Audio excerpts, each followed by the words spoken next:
之前新款37 logo 撞脸杜蕾斯我都没好意思说，结果现在连手机都直接叫 Air， 你小子怎么回事？别大劲儿了。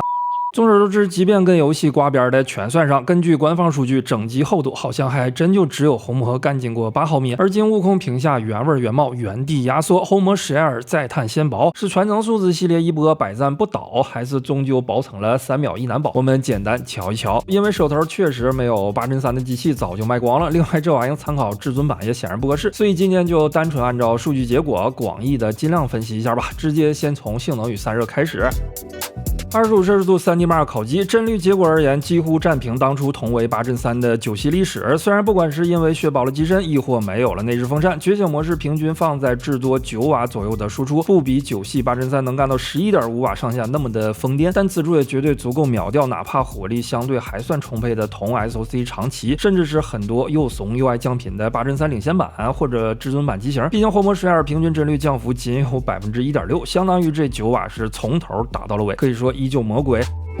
散热方面受限于空间，尽管去掉了主动散热，被动也未能保持素质系列的完整规模，更小一些。不过坦率讲，依照低于预想的内外平均温度判断，其实此处并没有遭遇明显掣肘的迹象。9瓦更非硬件上限，理论中完全有拉到数字系列相近输出的能力。目测恐怕只是因为做薄了机身，温度的主观敏感程度会更高，怕你觉得热嘛，外带不能明目张胆的倒反天罡，于是不排除多草限了一点，比较谨慎。最大不同更加倾向于将热量快速传导至表面，尤其背板部分。很可能这把 SOC 通过液态金属直触了高导铜箔，加之没有风道分割，整体得以上下贯穿，于是发热貌似反而拿到了更好的分摊。重点是宛若莫名叠了一层散热背夹 buff， 玻璃之下仿佛自带均冷板，看起来完全无需纠结因为摄像头凸起导致散热器冷面不能直接压在主板区域的情况。以最新的背夹款红魔37 6为例，周身5面最热点平均原地暴降 17.86 摄氏度， CPU、GPU 双下降 9.6 摄氏度，电池下降 11.5， 几乎可以说是完整吃下背夹全部冷量，没有丝毫隔靴搔痒，契合度远超想象。我觉得如果这样的话，针对 Air 版后续是不是可以加一个背夹模式呢？亦或专属的散热套件，不论哪种，理论上体验链条都将更加周全。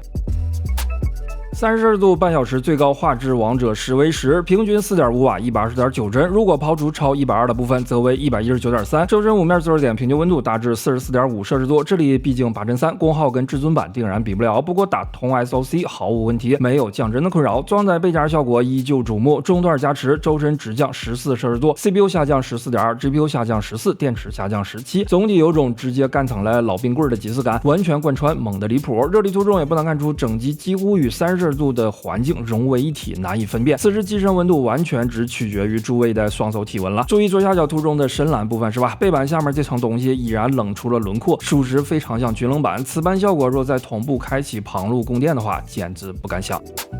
30摄氏度最高画质原神调教比想象中强，因为没记错的话，按照当初红魔的调性，8帧3高低不怼个7瓦8瓦的应该不算完，而这里在 5.3 瓦，应该是用上了领先版之后的算法。这样一来，结合 58.9 的平均帧率以及 45.4 的1%漏，无疑足够在同段位机型当中平汤。之前的8帧3什么行情呢？一般也就是后半段降帧，平均50帧上下，然后1%漏大概将20出头。重点是机身表面温度还普遍并未更低，也得在45摄氏度左右。当然比较夸张的仍是装载散热背夹后，这种条件下周身5面最热点平均温度生生干到了仅剩 31.4 摄氏度，下降 13.7， CPU 下降 13.9， GPU 下降 13.1， 电池下降 16.4。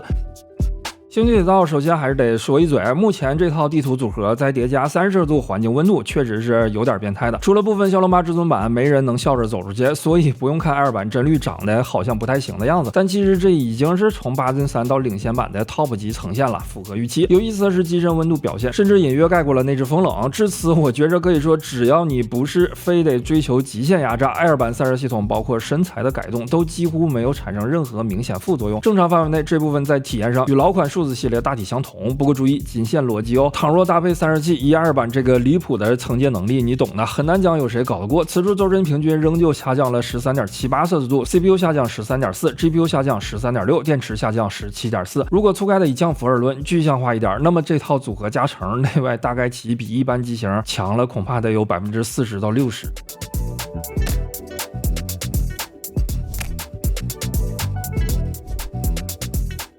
HomePod Air 上手就还是这套米粉眼中永远的真 Mix， 星粉心中最 Ultra 的方正简约设计。不过该说不说，也许因为显著的更加轻薄，也许是没有了进出风口一体性更好，哥们儿这把似乎又莫名多了几分索尼的韵味。试想，如果我告诉你显示上源自 Bravia， 键键是 PlayStation， 完事摄像头圈起来印个蔡司的话，是不是只要再换下 logo， 基本毫无违和？多少有些索粉梦中几大层形态的即视感。更骚的是，这把 RGB 还几乎彻底变成了类灵动环。虽然很难想象这样的形容有天会用在游戏手机，但还是不得不说 Air 版所呈现的凝练与平衡，某种程度确实恨不得半个机圈，好像都能在这一部手机中找到想要的东西。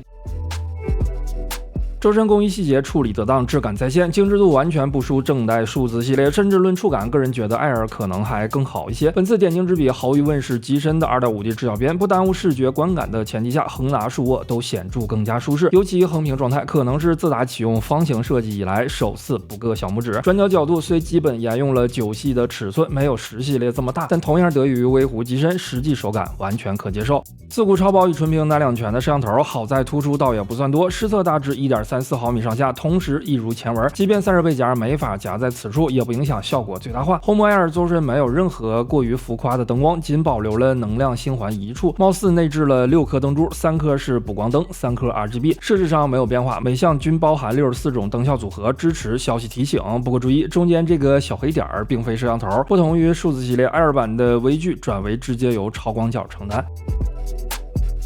好了，总体而言，如果你问我这东西究竟有多么的轻薄，坦率讲，由于双面平直，其实在手大概率不会有你想象中那么的 Air。但可以确定的是，除摆脱砖头之嫌，尤其相较比如HomePod 8到10代，或者拥有相似特点的三星 Ultra 系列等等，绝对是用过就会有些回不去的那种存在。结合方正质简的设计与无空屏，自带双感加成，不知道大家觉得 HomePod Air 设计如何？你愿意打多少分呢？欢迎弹幕留言参与互动。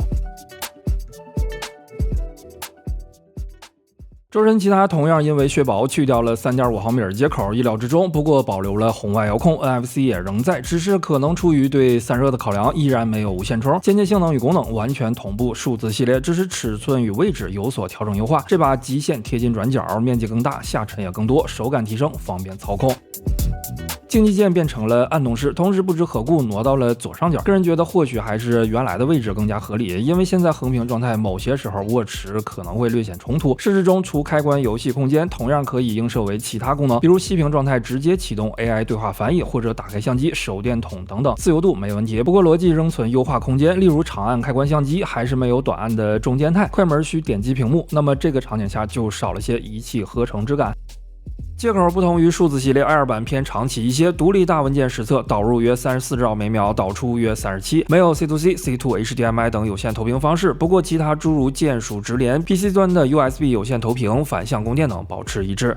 震动没换，量感中规中矩，系统下没问题，但例如和平精英当中暂无高级震动，有待更新适配。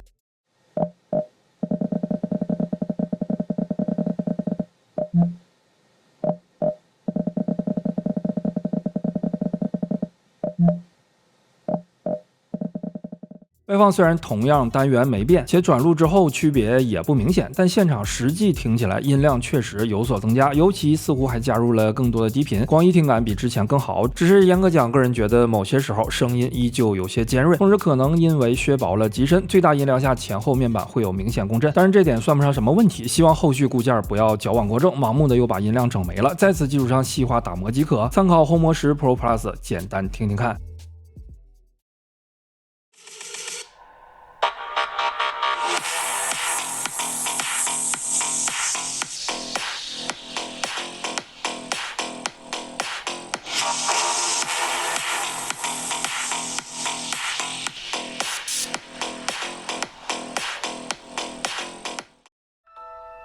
Know that I will always try. Funny you are rhythm and rhyme. Through the night so long and dark, I see you shining bright. And no matter where you are, you've come with me this far. Showing the way when all is falls apart.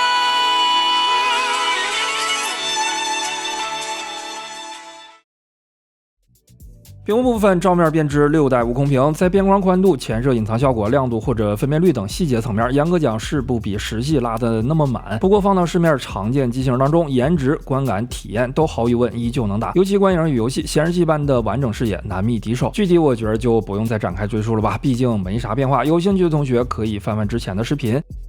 触控插一嘴，理想环境中连续滑动实测并记录10000次系统回报。系统 UI 下采样曲线总体平直，频率大致集中在210到260赫兹，其中240赫兹左右为主，没有问题。开启游戏高彩，波动增加，不过好在绝大部分是往多了跳。去除过于离散的数值后，频率大致集中在400到600之间，460赫兹附近为主，均值473。超高采样波动范围更大，在960到2000之间上下翻飞。终于，即便去除过于离散的瞬时部分，均值也拉到了956.6赫兹。达成宣传预期，不过注意，主要范围还是在大概其800到900附近。有同学可能会觉得理想环境能符合实际吗？这是一局王者5v5 10分钟左右的完整记录，因为包含手指离屏等等情况，所以在动态调整作用下，你会发现曲线多了很多下探，这点不必纠结。总体趋势与理想环境区别不大，严格讲还是高于标称的时候更多。抛出离散平均913.6赫兹，主要范围仍在800至900左右。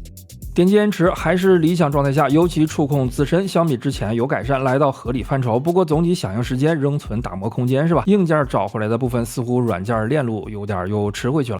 软件方面，不论游戏空间亦或系统，皆与数字系列保持一致。前者不用多说了，所有的功能、设置、玩法、辅助插件等等全部都在，体验100%同步。后者目前也已基本周全，日常范畴内部输长期。我觉着不要因为叫做游戏手机就先入为主，到时候可以把玩机技巧中的说明先过一过，你会发现和之前的 MagicOS 相比，早已不可同日而语。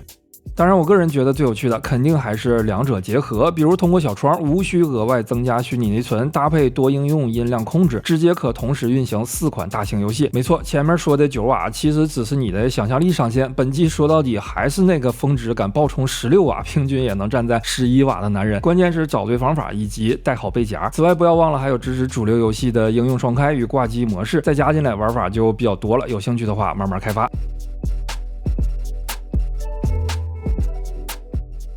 充电方面，80瓦快充，自动关机启充，5分钟充至17%，半小时81%，充至100%耗时48分钟，完全充饱64分钟，全程峰值功率62.5瓦，平均28.9。UI 满电过表电量约5300，充饱5800。因为这里系统大致有200毫安左右的应急预留，如果彻底放光的话，就是满电5500，充饱6000了，与标称或者内核文件相符。